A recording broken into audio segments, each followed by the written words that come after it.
আসসালামু আলাইকুম সম্মানিত কৃষক ভাইরা। আজকে আপনাদের নিয়ে আসলাম স্মার্ট 1217 টমেটো চাষের জমিতে। আজকে আমাদের টমেটো চারার বয়স 25 দিন। দেখুন, কোনো মালচিং করিনি,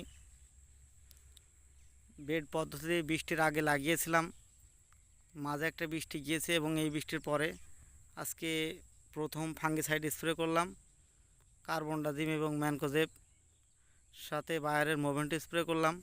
আপনারা এই কীটনাশকগুলো ব্যবহার করবেন, তা না হলে তুলসী রোগ অথবা টমেটোর মাথা পাকড়া হয়ে যাওয়া রোগে আক্রমণ হতে পারে। এই টমেটো 2 থেকে 3 দিনের ভিতরে বানের ব্যবস্থা করতে হবে। দেখছেন, এই দেখুন টমেটোর কক্ষ মুকুল এবং ফুল আসা অলরেডি শুরু হয়েছে।